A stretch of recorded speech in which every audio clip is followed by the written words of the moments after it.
Hello everyone, my name is Jen and welcome to the Book Refuge, and welcome to a video where I'm going to do 5 random contemporary reviews to you. Now most of these are dark. I realized that as I was listing them. The first 4 are pretty dark ones and then one of them's a rom-com, but they all take place in the current world and some of them have darker elements than others. But I used to do this, I did this more frequently a couple months back before like Christmas and everything happened, but since I don't do full reviews for like every book that I have read,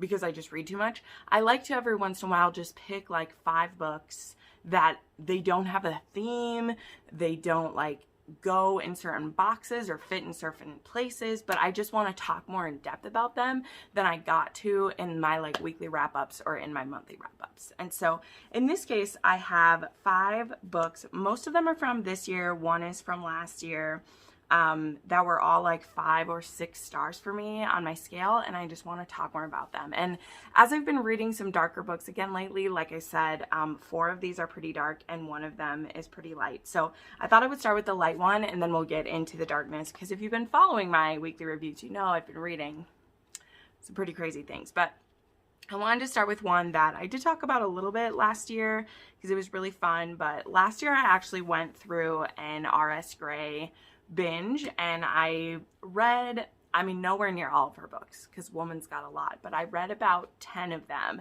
and I discovered that I have a very, like, the thing that I really like about R.S. Gray is that no 2 books are the same. Some people disagree with me with this, but she writes a different trope in pretty much every book that she does. Some of them are connected to each other, but none of them are really like series, none of the ones that I read. And I like that any trope that you like, she maybe has a book that works for it. And so some of her books have been 5 or 6 stars for me, and some of her books have been 2 stars. Like, honestly, there's such a range. But one of them that was absolutely a favorite of mine is Not So Nice Guy by R.S. Gray. This was actually sent to me as a gift. I don't have the note in it anymore, but I got it during Christmas time because it was my favorite one, and I love this. This is a friends to lovers. They're both teachers, and they have been friends for a while. And what's so cute about it is that, so this is Ian and Sam, and they've been friends since they've both been teaching at this school, and they have both had different significant others at different times, but for the last little bit, they've both been single, and they hang out together and watch Law and Order, and they are nerdy together, and yeah, they work at the same school. And Ian has always wanted to like make something happen, but they've either been with someone and now they're both single, but they have such a great connection that they don't want to ruin it. But Ian is ready to make it happen. However, a new substitute or something like that is at school, and Sam is showing this woman around, and this woman sees Ian, who is super hot. I think he's the math teacher. This also spoke to me because I used to have a crush on my math teacher when I was a kid, so this worked for me. And she tells this woman that he is available, and Ian hears about this, and he's actually kind of pissed because now it's like fair game on him, because a lot of the other women at the school, because these two spend so much time together, they kind of thought that they were together. And Ian is like, you just made me fair game for all of these women by saying we weren't together. And so he decides it's time to step up his game. And so I love it because Sam's reasonings for not wanting to risk their friendship are valid. And Ian sees that and he respects it. But he's also like, this is our time, this is our chance, this is our shot, and I just know that it's not going to fail because we're meant to have a chance. And so I love how he decides to just go for her, and he's very honest about it too. He tells her, he's like, I'm gonna pursue you now. And she's like, no, friendship. And he's like, but what if we can have better than friendship? What if we can have both? I also love, like, he has really supportive parents. She does not have really supportive parents. She has some shitty parents, actually.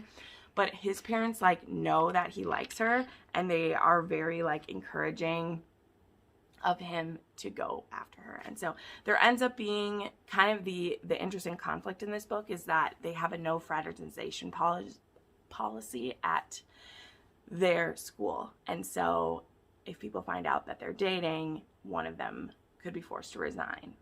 And the way that we get around this issue is very interesting to me. So this is the fun and light one.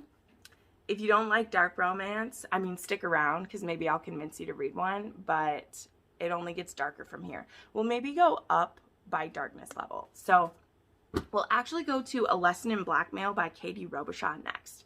This is one that I read because on the recommendation of my friend Heather from Hia Booktubes. And this is a student, she's a librarian, and they're only 4 years apart in age, so it's one of those. And she is a submissive at, there's a club in town that she goes to, which is actually linked with another series that Katie Robichaux writes. But in this case, it is like she did this as part of a series with other authors, but it connects back to her other series, which I haven't tried to read, but I've heard is also really good. But anyway, so this is also kind of a bully romance. This book is so hard to explain, and it's why I want to talk about it more, because I gave this book 6 stars. I've read it this month. It'll probably be on my favorites of the month, but it's just so hard to explain. And I tried it because when Heather mentioned it, it had a lot of things that are like exciting for me in it, but I also understood why it was hard to explain, because it has a lot of things that could be like more taboo than they are, because she goes to this BDSM club because she has anxiety and some stress and depression, and BDSM has actually helped her with it. And then our young man, he is kind of a bully. He has OCD that he actively like is doing it all the time, like the different tics of it and the different things.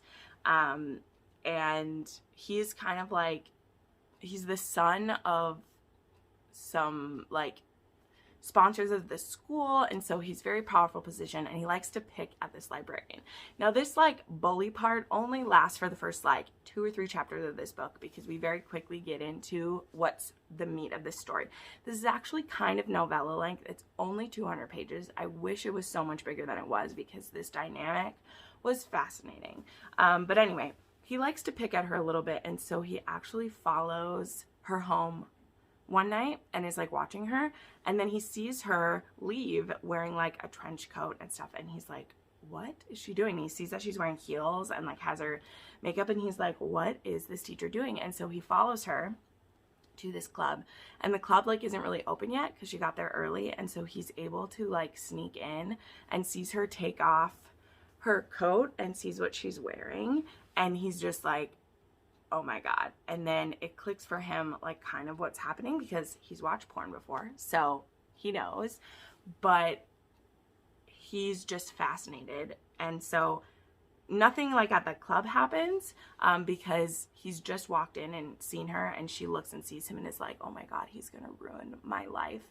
And so he kind of plays it like a threat and asks her / tells her to take him back to her apartment. So they leave right away, and they go back to her place, and she invites him in, and then she explains to him what she does. And again, he's kind of threatening her, but mostly he's wanting to know about what she does and what this dynamic is and what everything is.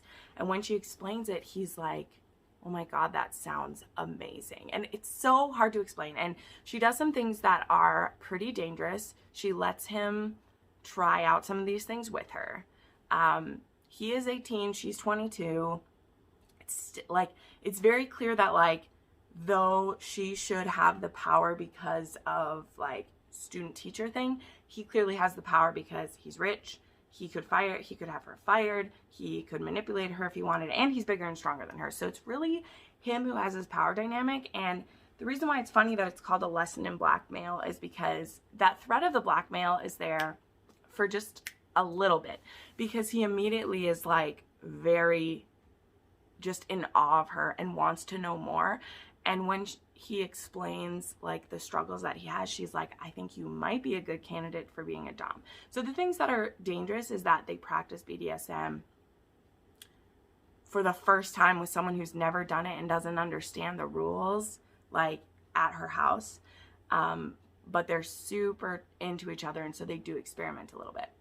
She knows that this is wrong, and she tells him, she's like, we can't ever do it this way again, but let's see if you like it, and I'm really turned on by you, and let's do it. And then after that, she takes him to meet her therapist, who is actually through her therapist that she found this club, because he is one of the like supporters or owners of this club. He never practices on people who are his clients, and this is the like therapist who's part of that other series that I talked about that I hadn't read. So this is a novella, so I don't want to say anymore, but that's why this setup is so amazing. And the way that Katie writes this story, it's like a fairy tale, and it's really beautiful. And stuff with their work, or her work in this school, gets solved in very interesting ways. But I highly recommend this story. I really loved it. If you love BDSM, if you love student teacher, if you like that dynamic, there's no like serious kink done in it. It's more of the dynamic aspect and like fun like pet names and a lot of dirty talk and stuff. But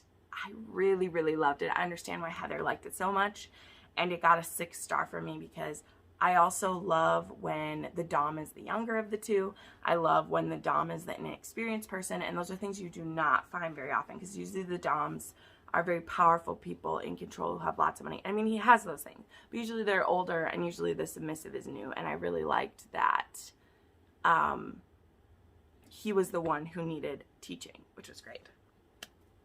Then let's move along to The Imperfections by Sam Mariano. So this was one of the few Sam Marianos I haven't read. There's still like 2, plus her novellas, which I haven't read any of her Christmas novellas either. Maybe I don't really read Christmas novellas, so it's not Sam Mariano's fault. But this one, I believe, is her most recent release, besides one of the Vegas ones, I think. And this one was bonkers in true Sam Mariano fashion. And it's about this, well, it starts from the POV of the like assassin guy first, and he is in a meeting with his brother-in-law, who's a piece of shit. And we find out from his brother-in-law that his brother-in-law cheated on, you know, this guy's sister. And the babysitter is 18, and he started sleeping with her before she was 18, but started sleeping with her when she was 17, and now she's pregnant and she won't get rid of the baby, and this piece of shit is worried that she's going to ruin everything. And so he asks his brother-in-law to kill this woman because there is a history of him solving the family problems. And so this guy, loving his sister and not wanting her life to be ruined, even though he thinks his brother-in-law is a piece of shit, we got it, he's a piece of shit, we know, he goes to do it. And so this girl is sleeping in her bed, and he climbs in her window and covers her mouth and is planning to kill her. But then he sees signs of her being pretty submissive, and also she's really beautiful, and also this is Sam Mariano, so normal rules don't apply, and he decides that he wants to fuck her before he kills her. So he tells her, if you leave with me and come to my home, I won't kill your family who's home right now. And so she agrees and goes home with him. And he basically tells her, like, I can't send you back home because my brother-in-law was, like, going to kill you. So that's not helpful at all. But I can screw you, and then if it works out, we'll see what happens. So it's so bonkers because he does. He ends up fucking her, and then he can't kill her. And it's crazy. Like, it's Sam Mariano, guys. It's bonkers. So he basically is extorting her for, like, it seems like she's going to be his sex slave, but it very quickly changes. So this is like captor captive, but it really quickly shifts because he decides that, like, well, this baby, it's not the baby's fault, and what if I marry this girl and then it's my baby and she'll be protected?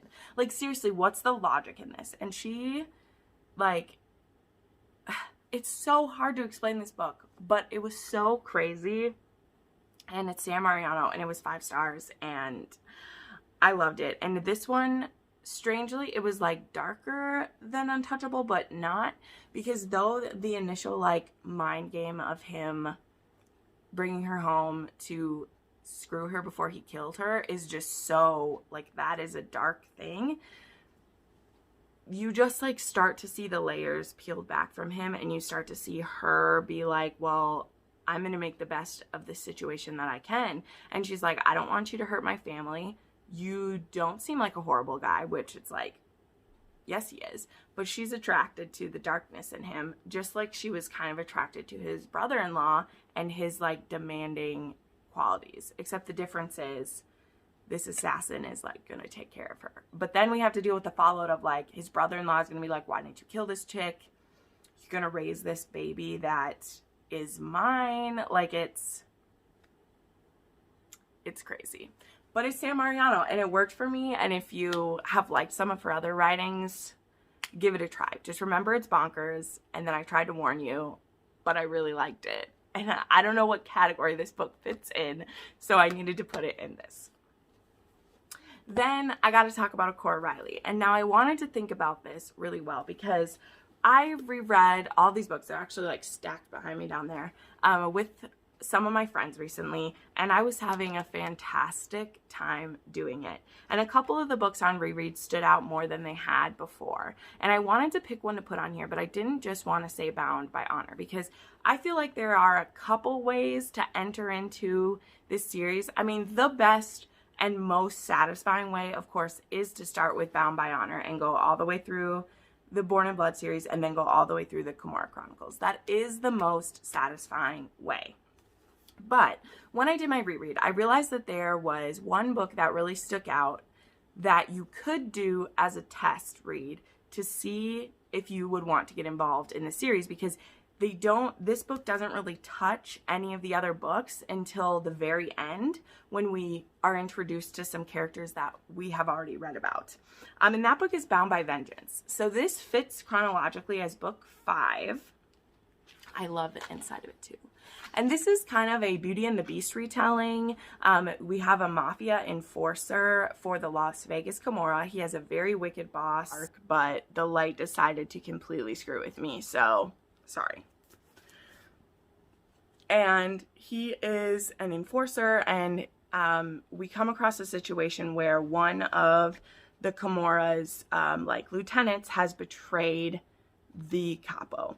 And so that capo, he kills the husband, kidnaps the wife and the 2 daughters, and then as a reward to his enforcer for doing a good job, he says he can have either one of the daughters as a reward. So this is a reward for Growl, is the name of our our hero in here, and he chooses Cora, who is the oldest of the 2 daughters, I believe, as a gift, and it is supposed to humiliate them as well as be a reward for Growl.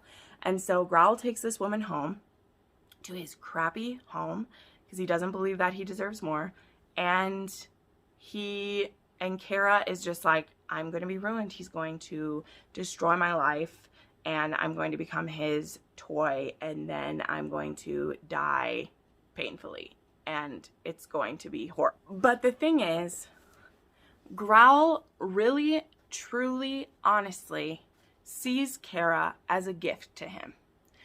Growl is called Growl because when he was young, someone tried to slit his throat, and he didn't die, but it did damage his vocal cords, so he has this really deep, growly voice, which is amazing. And so he sees Cora really and truly as a gift. And in that way, he knows that she never would have been with him any other way. The only way he got her was because she was given to him. But he doesn't want to break her.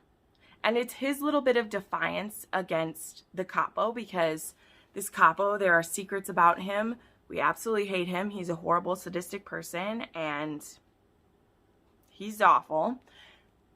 And this is Growl's way of like defying him in a certain way, where he doesn't want to break Cora. He wants to please her. But he doesn't even understand that that's what he wants. But that's what he goes about. He is wooing her in these small ways. And it's so precious. Like, I honestly forgot how beautiful this book was, because I get caught up in the Cora Chronicles. I get caught up in some other characters who I love. But this book was very quiet in what it did. And it's almost like it's in its own little bubble, because we don't see a lot of the mob life stuff happening the way we do when we're dealing with the capos and their brides. We're dealing with an enforcer, a soldier, and his toy he's been given. A few things that are amazing is he has 2 pit bulls as pets that he rescued from the fights, and he gave them a home because they were going to be killed. So right away, I can feel my heart melting. Just talking about it makes me want to cry, because a big, ugly, strong man who has 2 pets who he treats like his babies. I'm here for it. But Cora is just left in his home, and she's left with what's happening to my family. She's like, should I try to seduce him to see if he'll help me? What should I do? And watching Growl slowly be taken apart bit by bit with his feelings for this woman that he feels like he will never deserve, that he will never be good enough for, but yet she's his, and he can't imagine ever giving her up. And seeing what he does to try to earn her love, even though he doesn't believe he ever could, it's so beautiful. This book is only 250 pages long, and it is beautiful. And I feel like you could honestly, I know, I love Cora Reilly, guys. All of you who are screaming, like, you should read it in order. But if you just want to taste one without feeling pulled into everything else, I believe you could read this book out of context and be okay. And then if you loved it, you could go back to the beginning and start from there. Or you could start from here and go to the Cora Chronicles, because this is also a backdoor into the Cora Chronicles, because he's working for the current capo of the Cora when we start. So that might be a controversial statement, but I just felt when I read it, I was like, we're starting completely separate from any place we'd been before, and it only really crosses over near the end. So if you didn't want to be tied in right away, you could try it, and it could be satisfying. Now, the last one I'm going to talk about, is Dead Man Walking by Jana, darling. I'm doing it. This one is book 6 in the Fallen Men series, the Fallen MC series. It is gut-wrenching. It is beautiful. There is some sick, twisted stuff in here, so be warned. You have been warned by me. It's there. It exists. But I just found it to be so beautiful in the way that Giana darling can. So this one is about Beatrice, who, out of context of the other stories, okay, she is the daughter of the old mayor of this town. Her older sister is married to the president of this MC, and she has been kind of under their, like, protection for that time. But now I believe she's almost 20, maybe? She's 19, 20, can't remember. And she really likes danger. And there's one of, I believe it's the enforcer of the MC, who she has had the hots for a while, but he just doesn't pay attention to women. He doesn't believe in love. He believes in getting his, like, cock treated when he needs it, but otherwise there ain't gonna be no feelings for him. He's a cold, dead man. Well, his name is Priest. And at the start of this book, he is doing some of his work, and she ends up caught up in it because she was out on a date with this punk who was causing some problems, and she ends up being in the crossfire of a situation, and so she ends up getting hurt. And so her sister, who's married to his president, is like, what the fuck did you do? You almost killed my sister. And he's like, dude, how would we have known she'd be in the car with this random guy that we're trying to get revenge on? But he ends up taking her under his direct protection. And Zeus, the president, is like, all right, I mean, this is my sister-in-law, and she doesn't have a father to speak for her. So if you're going to mess around with her, you're answering to me. And Priest is like, that, like, won't be necessary because there's not going to be anything happening between us.